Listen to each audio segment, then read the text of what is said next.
This is Amud Yomi Gemara in Shabbos Daf Mem Gimel Amud Beis, and we're holding on Mem Gimel Amud Beis, and we're in the middle of a lengthy discussion, a muksa-related discussion, a discussion in which we've learned that moving a non-muksa item is not always allowed. As says the Gemara, Kli anitel l'davar she'eino nitel. To move muksa for non-muksa is not so simple. So we're in the middle of discussing that you took a machatzelis, a mat, and you covered over a beehive with it. And the problem was that the beehive is muksa. Says the Gemara, no. It's for those 2 rows of the honeycomb that have honey in them. In the Yimaisa Geshamim. The Yimaisa Chama, then of course, there's always honey. Says the Gemara, great, but 1 second. But that honey, you want to stay there so the bees could survive. The Gemara concluded that no, you planned before Shabbos to use those honeycombs. So now, says the Gemara, Mani, who is this going like? We're 10 lines down, Mem Gimel Amud Beis, the first one line is Ubil Vat. Says the Gemara, Mani, Rav Shimon, if we're going with Rav Shimon, so why did we have to say that you planned on using them? Leslie Muksa. We know, as we've quoted already, Rav Shimon does not hold a muksa. Now, what exactly that means is not so simple, but in a broad sense, he's much more mekel with muksa. Rav Yehuda asks the Gemara, Kiloi miskavin mayave. What does it make a difference? In the flip side, if he didn't intend to use the honeycombs, if he didn't intend to trap the bees, there were 2 details. You're covering over a beehive with a mat, but wait, Seidah, you're trapping the bees inside. So we started off this whole answer with saying you didn't have in mind for that. It says the Gemara Shkayach, according to Rav Yehuda, Hadavar she'eino miskavein aser. Even if you didn't have in mind, it's still aser. Answers the Gemara Leilam Rav Yehuda. Ma'ibel vache is coming lots, and what did it mean that you didn't have in mind to trap it? Shlo yasenu kimitzuda. You covered it over without creating it into a trap. That what? Delishvak lahu ravcha. You left room that the bees could escape. That is 1 teretz to Mar Ukva's Rav Ukva's original kasha. Now Rav Ukva asked this kasha to Rav Ashi, but we never got into Rav Ashi's teretz. So finally says the Gemara, Rav Ashi Amar, and it's a fascinating taisvis. You know, you see sometimes the midais of the Tanaim and Amarayim of the Gemara. Just to glance at taisvis, Rav Ashi Amar says taisvis, why did Rav Ashi, is his answer second? Says taisvis because Rav Ashi put together the Gemara. And it's true that he was one that answers the kasha originally. But Mistama says Taisvis that when he put together the Gemara, he gave precedence to the other terutzim, and only afterwards did he put in his teretz. It's a fascinating humility of the Heliger Rav Ashi. Says the Gemara, Rav Ashi Amar, Mika Tani b'Imaisa Chama or b'Imaisa Gshamim. Does the brisa mean that you're allowed to cover the honeycomb in the summer and in the winter? It doesn't mean be a moisa gshamim, be a moisa chama. Doesn't mean in the summer and in the winter. No, it means in the sun you're covering him in the achama, and in the rain. Nisan, Tishrei, and what does it mean in the Braisa when it said the days of Nisan and Tishrei? That doesn't just mean a sunny day. Says Rav Ashi, yes it does. Then it means the days that there's sun, there's rain, divash. A total new approach how to understand the Braisa, and therefore the honeycomb is not muksa at all.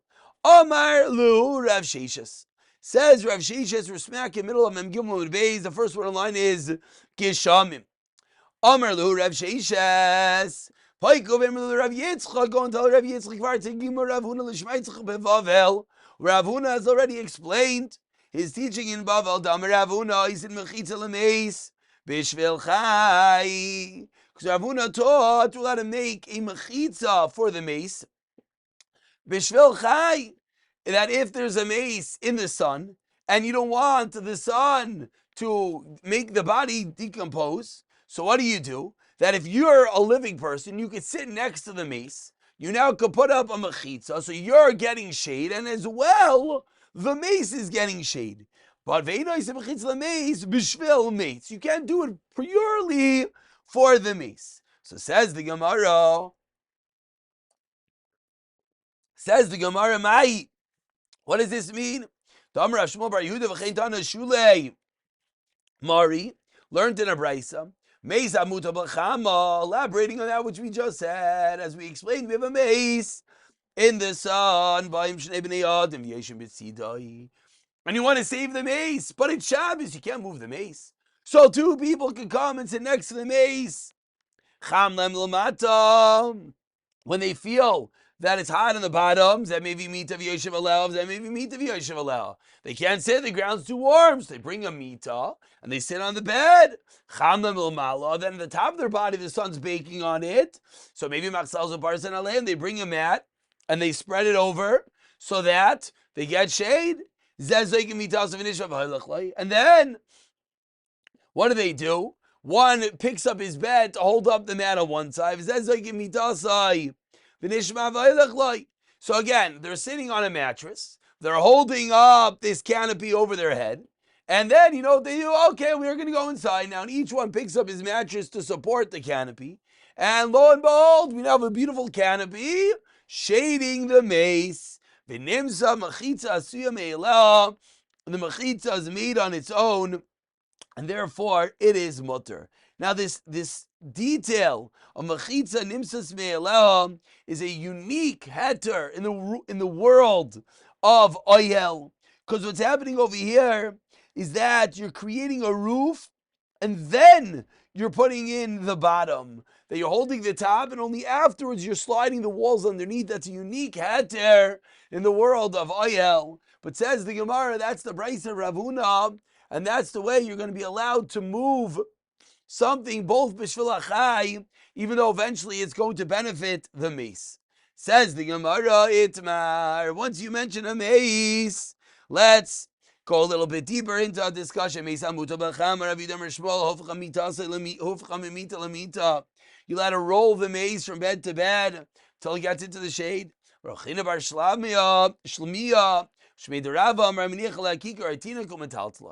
got to move the mace. So what do? You put something on the mace, a dvar heter, kikar aitina, a child or a loaf of bread, and then you can move the mace together with the dvar heter. So two ways potentially of moving the mace. Either you're rolling the mace utilizing the medium of the bed, or you're picking it up with the kikar v'tinoik. Says the Gemara, 5 lines from the wide lines, if you have a dvar heter kuli amalai bligi deshari, everyone agrees. Put the kikar tinik on the mace and you can move it. Keep ligi. What's the machlaik is the last lay. Mar sover tiltal min atzad shmei tiltal. So Rav being the second opinion holds tiltal min atzad when you're rolling the miso with the bed. The mace with the bed, if I have how do we just get a quick visual if anyone's watching the video, but if this pen over here is the mace and it's lying on the bed, so when I roll it off by moving the bed, that's called tiltal min atzad. But says Rav, tiltal min atzad shmei tiltal. Whereas Shmuel Savar Amar Savar Lo Shmei Tiltal, and that's why Shmuel allowed you to roll the mace off of the bed. Says the Gemara, wait, Lema Kitanai. Should we say this is already 2 lines from the white lines of prior? Machlokes Tanoim. As we learned, you cannot save a mace from a fire. I heard how? Hey Chidami, how did I hear that they saved the mace? Says the Gemara. If you have a kikar v'tinik, my tamatani kama, why would anyone hold? You're not allowed to. You put the kikar v'tinik on the mace and you're allowed to move it. Idaleka, my tamatani lakish that says you're allowed to save the mace. Elolav says this brisa. What's the machlokes? Tamar suffer the Tani Gamol to the Minasach Shmei Tiltal, so you're not allowed to roll off the mace. Omar suffer Lo Shmei Tiltal. So as the Gemara, you're telling me Rav and Shmuel are arguing whether Tiltal Minasach Shmei Tiltal. Already Tanoim had such a machlokes. Answers the Gemara like that is not what that machlokes was. 2 lines from the bottom. The Kuliyam Tiltal Minasach Shmei Tiltal. From that brisa, the Tanoim of being matzil, the mace from there, the lake, they all could hold. Tiltal Minatzad is Tiltal. By the time of the Vidim and Lakish, why do Vidim and Lakish say you're allowed to move the mace? To be toy, shadam boil al mace. Because a person is so nervous. He's nervous that the mace is in the fire. And this is a unique dichotomy we find. That when it comes that one's in a matzav of bahala, one doesn't know what to do and he's scared. And we're going to find similar at Teirim to save things from a fire, one's own possessions. Because if we don't give you any leniency, say Chazal, you're going to come to violate directly. So that's why he allows to tell them in Atzad. And we conclude in the top of Mendalim and Aleph Amr Rav Yehuda, Ben Shalem Rav Asim Rav Yechla Allah Rav Yehuda Ben Lakish Ben Meis. We pass like Yehuda Ben Lakish Ben Meis that what? That when there's a fire, you're allowed to remove the mace. And finally, in Usan Emenal Vishaim Ben Amucha, you're not allowed to benefit from the oil that dripped out of the candle because it wasn't prepared. On Rabbanah Meiser Hashem and Shabener. Vishabakaira also the leftover oil in a lamp or in a bowl after the flame goes out is ulcer. Rav Shimon Matir, this is the classical rule that's in that start Shabbos says Muksa remains Muksa, whereas over here again, Rav Shimon, who quote unquote holds last name Muksa, again is going to be Mekel, it has to be Mekel Diskatzel bin Hashmaya Shais, Iskatzkai to Kula Yaima. Rav Shimon holds not, we pass like Rav Yehuda holds yeah. We'll pick it up from the Mishnah, B'siyata Dishmaya.